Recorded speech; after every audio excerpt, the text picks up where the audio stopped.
Bienvenue à cette capsule tutoriel sur Adobe Animate, chapitre 1, les bases, avec Maxime Saint-Jacques-Couture. Dans la leçon d'aujourd'hui, nous allons voir comment créer un document, configurer l'espace de travail, nous verrons les principaux outils et les raccourcis clavier qui sont rattachés, nous parlerons d'images clés de scénarios, nous allons configurer nos propres raccourcis clavier et finalement, nous verrons comment créer des animations simples à l'aide d'interpolation. Comme les exemples ci-dessous. Un déplacement latéral, un changement d'échelle, un fondu ou un changement d'opacité, un changement d'alpha, une rotation et une combinaison de tous ces mouvements, déplacement latéral, rotation, opacité et changement d'échelle. Finalement, pour ceux qui sont très motivés, on va concevoir un texte qui apparaît à l'aide d'un masque et d'un fondu alpha, qui devrait donner le résultat suivant. Ploup, ploup. On voit ici, le texte apparaît à l'aide d'un fondu à l'intérieur d'une zone délimitée. C'est parti. Alors, comment créer un document? Tout d'abord, on va voir comment lancer Adobe Animate. À partir du bureau, vous pouvez faire une recherche et écrire Animate. Personnellement, j'ai ajouté l'application dans mes favoris en bas.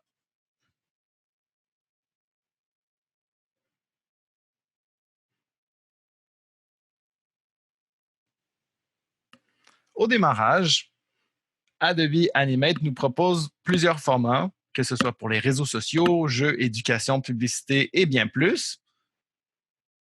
Pour les besoins de cet exercice, vous pouvez créer un document standard d'une taille de 640 par 480 pixels. En ce qui me concerne, je vais aller chercher mon fichier récent exercice. Configurer l'espace de travail.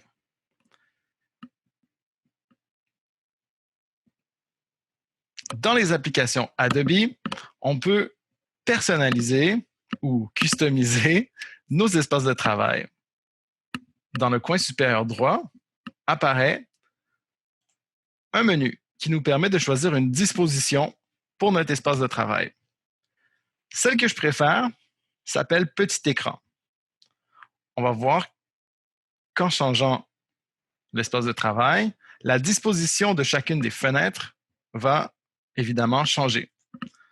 Animateur, classique, et ainsi de suite.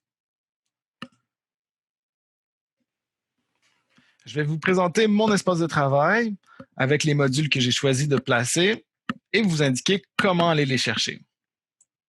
Toutes les fenêtres ou les encadrés sont disponibles dans le menu Fenêtres. Tout d'abord, à ma gauche, j'ai placé mes outils et j'ai pris le soin d'élargir ma fenêtre pour que mes outils soient regroupés sur 3 colonnes. C'est une préférence personnelle. Par la suite, je me suis assuré d'avoir suffisamment d'espace au niveau de ce qu'on appelle la scène. Donc, la scène, c'est notre canevas, c'est notre document. Je m'assure d'avoir un grand espace visuel pour pouvoir bien travailler. Et en bas, la ligne du temps ou le scénario, eh bien, je lui accorde un espace limité que je peux évidemment aller agrandir ou rapetisser selon mes besoins. Finalement, sur le côté droit, j'ai ouvert un menu que j'utilise souvent, à savoir le menu Aligner. Je suis allé dans Fenêtre et j'ai choisi Aligner. Si je le retire, je peux évidemment aller le rechercher. Il va se placer ici. S'il n'est pas au bon endroit, on peut tout simplement le glisser et des traits bleus nous indiquent l'emplacement où va aller se placer la fenêtre en question. On peut également jumeler 2 fenêtres dans un même espace en les superposant lorsqu'on fait un glisser-déposer.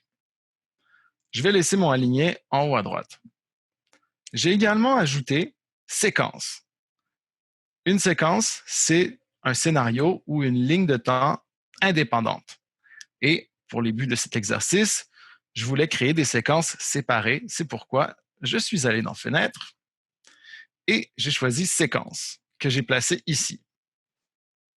Finalement, hyper important, propriétés. Les propriétés, ce sont les options de chacun des outils que nous allons utiliser. Donc, si je choisis l'outil texte, les propriétés texte apparaissent. Si je choisis l'outil rectangle, les options de rectangle apparaissent. C'est très important d'avoir les propriétés d'ouvertes pour un plus grand contrôle. Voici donc mon espace de travail optimal. Et ce qui est bien, c'est que à chaque fois que je vais revenir à petit écran, je vais revenir exactement à la même configuration. Il est évidemment possible de créer de nouveaux espaces de travail pour plus de flexibilité.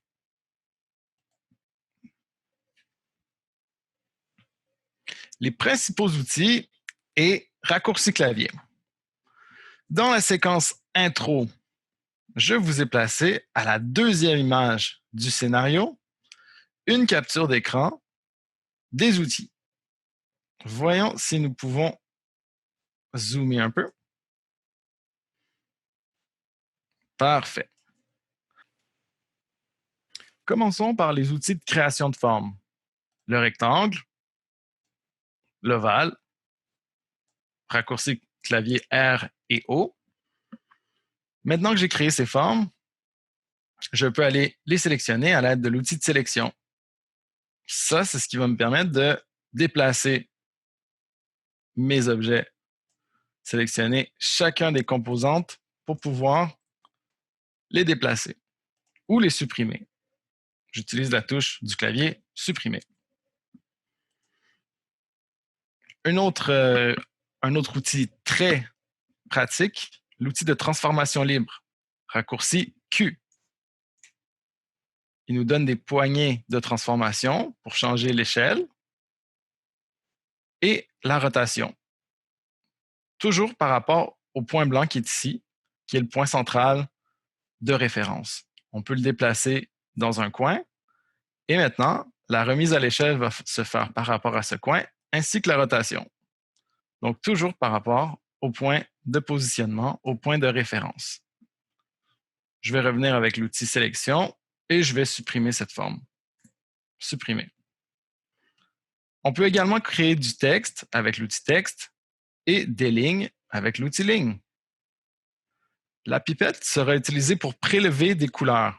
Si je l'utilise en ce moment et que je clique sur la zone grise ici, ma couleur principale est devenue le gris. Je peux retourner ici dans le rectangle bleu et maintenant j'ai assigné la couleur bleu royal comme couleur principale. Pour se déplacer, je vous recommande évidemment d'utiliser une souris. Avec la touche contrôle et un mouvement de la roulette, on peut agrandir et rapetisser notre scène, ce qui est très pratique. Avec la barre d'espacement, Space, on peut activer la petite main.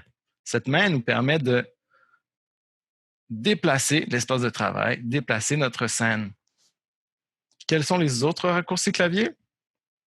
Eh bien, lorsqu'on fera des animations, on va devoir utiliser la touche Enter, Entrée, pour avoir un aperçu de notre animation. Nous allons utiliser également les touches virgule et point pour se déplacer d'une image à la fois, soit à l'image précédente avec virgule, soit à l'image suivante avec le point. C'est ce qui fait le tour des raccourcis clavier et des outils principaux. Scénario et images clés.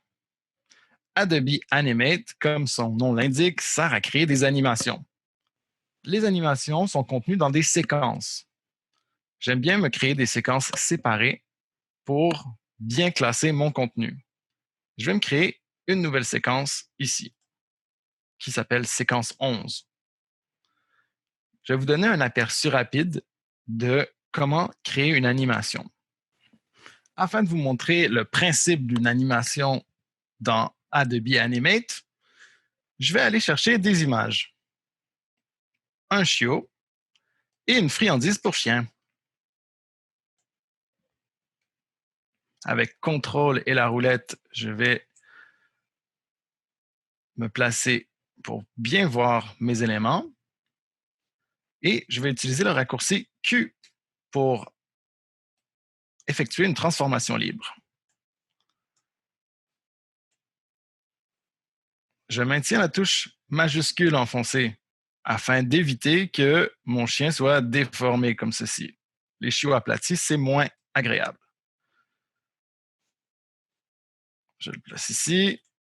Je rapetisse la friandise encore un peu et je lui donne une rotation. Rapprochons-nous maintenant. OK. C'est maintenant qu'on va se concentrer sur le scénario.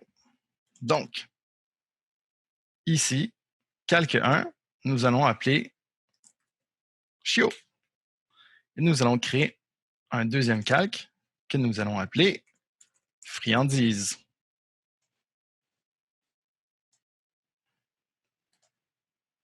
Maintenant, si je rends le calque chiot invisible, je vois que tous les éléments sont cachés. Je vais donc couper avec le raccourci CTRL-X la friandise, me placer au niveau du calque friandise et CTRL-V coller la friandise. Maintenant, à l'aide de l'œil ici, je peux cacher le chiot, désactiver le calque chiot, désactiver le calque friandise. Chacun de ces éléments va avoir sa propre ligne du temps.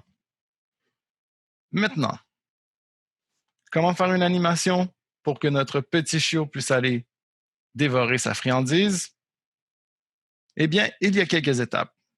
La première, c'est de transformer notre image en symbole. Donc, à l'aide d'un clic droit, on peut faire convertir en symbole. Dans Animate, un symbole est un objet qui est modifiable et animable. Avant de pouvoir être animé, tout objet doit être transformé en symbole. Les symboles s'ajoutent dans la bibliothèque.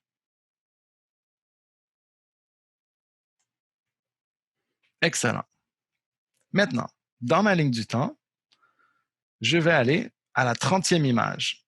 Ici, on indique un S, donc 30 images secondes. À 30 images, je suis à 1 seconde. Et à 60 images, je suis à 2 secondes.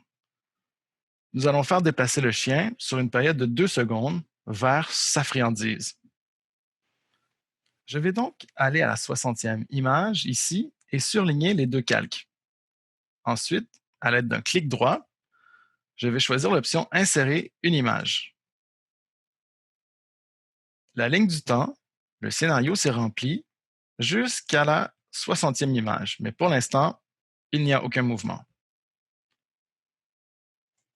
Ici, dans la zone du calque chiot, je vais cliquer et créer une interpolation de mouvement. On voit que notre zone scénario est maintenant devenue de couleur ocre. Je vais me placer à l'image 60 et déplacer mon chien. Une animation s'est automatiquement créée par interpolation de mouvement.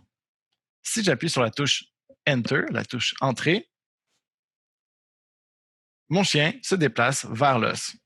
C'est le principe le plus simple d'une animation dans Adobe Animate. Transformer nos objets en symboles, les placer un par calque, ajouter des images et ensuite créer une interpolation de mouvement, se rendre à l'image désirée et placer notre objet à la position désirée. Les images entre le point de départ et le point d'arrivée seront générées de façon automatique. C'est ce qu'on appelle une interpolation. Je vais appeler ma séquence friandise. Raccourci clavier maintenant. Dans le menu modifier, on a accès aux préférences de Animate, mais également au raccourci clavier. je vais vous recommander d'ajouter un raccourci clavier qui peut être bien pratique. Raccourci clavier, scénario,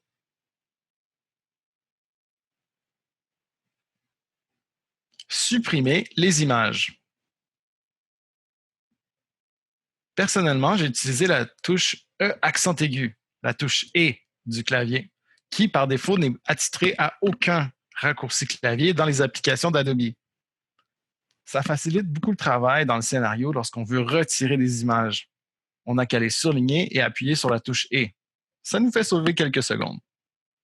Pour ajouter ce raccourci, il suffit de cliquer sur Ajouter et d'appuyer sur la touche du clavier désirée. Évidemment, ça peut également être une combinaison de touches. Et une même fonction peut avoir plus d'un raccourci. Cette fonction, supprimer les images, par exemple, a le raccourci majuscule F5, ainsi que mon raccourci personnalisé, E accent aigu. Je vous recommande de créer des raccourcis clavier personnalisés pour les fonctions que vous utilisez le plus souvent. C'est super utile. OK. Nous voici maintenant à la création d'interpolations simples et votre défi est maintenant de reproduire chacune de ces interpolations. Allons-y. Numéro 1, on appuie sur la touche Entrée. C'est le même principe que notre chiot qui va chercher son os. Donc, je vais répéter cette interpolation devant vous de A à Z. Je vais créer une nouvelle séquence. Je vais aller dans mon petit rectangle et dessiner un carré. Je vais me rendre à la 60e image dans ma ligne du temps et je vais insérer une image.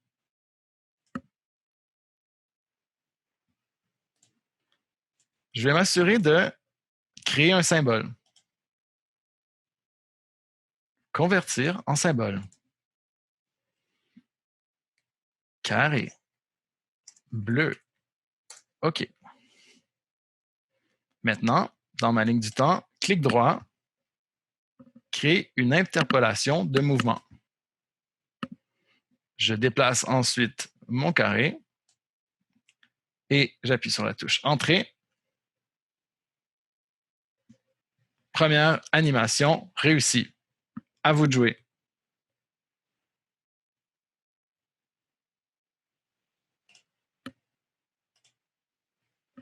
Interpolation 2. Un carré qui s'agrandit. On va recréer ceci. Nouvelle séquence. Je crée un carré. Je me place à la 60e image dans la ligne du temps et clic droit, insérer une image. Je m'assure que mon carré est un symbole. Je pourrais également aller chercher le symbole dans ma bibliothèque. Carré bleu. Pas mal. Finalement, je crée une interpolation de mouvement. Je sélectionne mon carré tout en étant à la 60e image. J'utilise le raccourci Q pour le redimensionner. Et j'appuie sur la touche Entrée pour visualiser l'animation. Tadam! Ça va devenir de plus en plus facile. Interpolation 3, il s'agit d'un fondu, un changement d'opacité ou d'alpha. On va créer ça. Nouvelle séquence. Je vais chercher mon carré bleu dans la bibliothèque et je le place sur la scène. Maintenant, je me rends à la 60e image. Insérer une image. Bon. Je n'oublie pas de cliquer, faire un clic droit dans l'espace qui est ici et de créer une interpolation de mouvement. C'est très répétitif. Je m'assure d'être à la 60e image. Et maintenant, je vais dans Propriétés. Je clique de nouveau sur mon symbole de carré bleu et j'ai maintenant accès à des effets de couleur. Je peux choisir alpha et réduire l'alpha à 0. Enter. Je me suis trouvé à faire l'inverse. Mon symbole passe d'un alpha 100 à un alpha 0. Je voulais faire l'inverse. Donc, je vais revenir ici, aller à ma première image, choisir alpha 0. Il faut que j'aille à la toute fin et maintenant, je lui mets un alpha de 100. Voyons si ça fonctionne. Enter. Et voilà.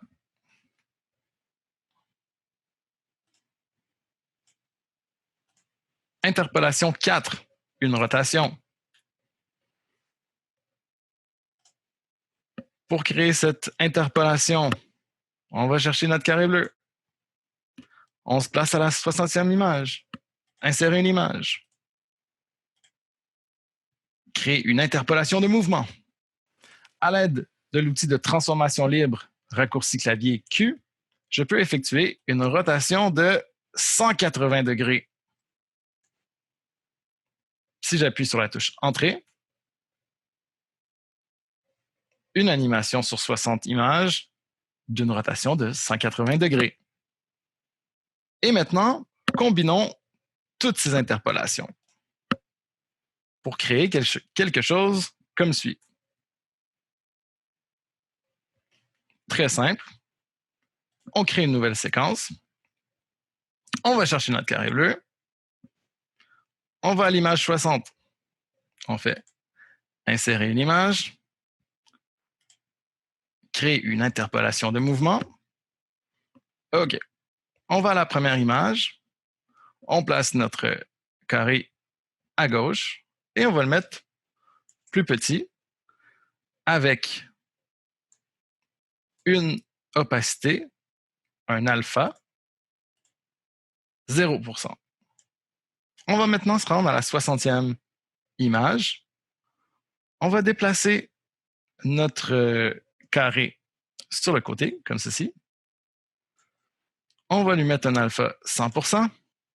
On va l'agrandir et on va le faire tourner. Qu'est-ce que ça donne? Yes! Donc, le mouvement se fait sur le côté, en rotation, en échelle et également en alpha. Fantastique. Dernier défi de la journée.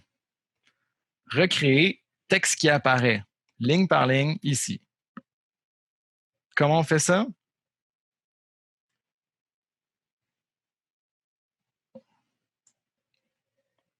On va réussir à créer cet effet à l'aide de masques.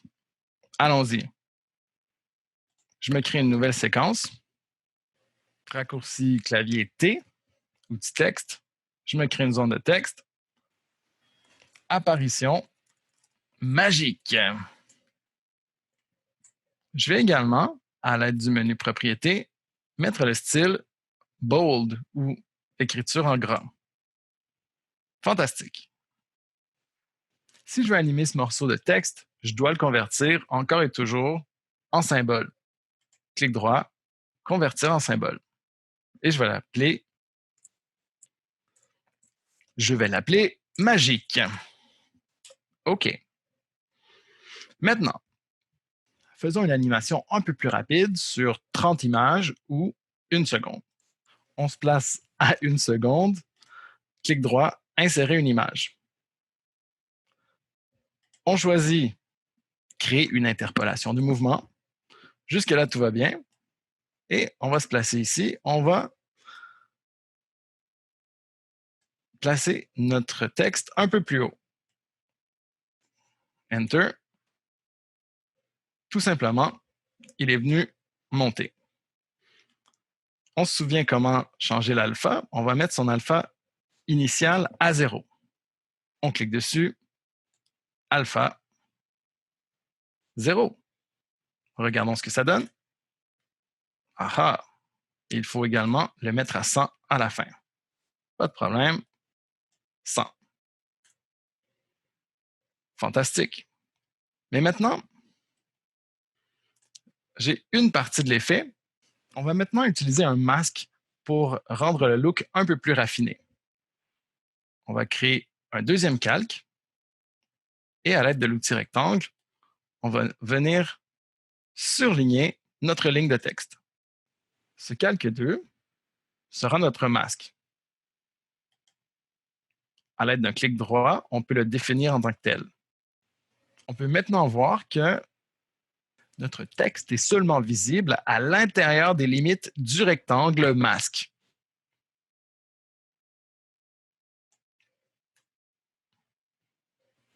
Le mouvement de l'animation ici se produit de manière linéaire. Mais nous pouvons ajouter un effet d'accélération pour rendre cette animation plus dynamique. Pour ce faire, on fait un clic droit sur le segment animé et on choisit l'option « Améliorer l'interpolation ». On va agrandir notre scénario et jeter un coup d'œil ici à ce qui se passe. Il y a 3 choses qui s'animent par rapport à notre symbole. Son emplacement horizontal, son emplacement vertical et son alpha, c'est-à-dire son opacité. Nous pouvons ajouter des accélérations, donc des variations dans la vitesse de notre animation. Je clique sur « Ajouter une accélération » et je vais utiliser rebond intérieur comme exemple. Je clique en dehors et je fais Entrer. Boing, boing, boing. Ça peut être intéressant si c'est l'effet recherché. Dans mon cas, je vais aller créer une accélération personnalisée. Je vais double-cliquer sur ma ligne, ce qui m'ajoute un point. Et je vais simplement aller ici, créer une courbe, de sorte que ça va plus rapidement au début et plus lentement à la fin. Enter. Il y a comme un effet d'amortissement. Vous verrez souvent cet effet d'amortissement, ou easing en anglais, qui fait en sorte que les éléments ralentissent de façon progressive et élégante. Pour ajouter une deuxième ligne de texte, il faut sélectionner les 2 calques à l'aide de la touche majuscule et faire dupliquer les calques. Si vous vous sentez motivé, je vous laisse vous lancer sans instruction pour tenter de créer un texte qui apparaît comme ceci. Bonne chance! C'est ce qui conclut la leçon de base sur Adobe Animate avec Maxime Saint-Jacques-Couture. Faites vos exercices. N'oubliez pas d'aller télécharger le fichier source dans la description de cette vidéo. Et je vous dis à bientôt.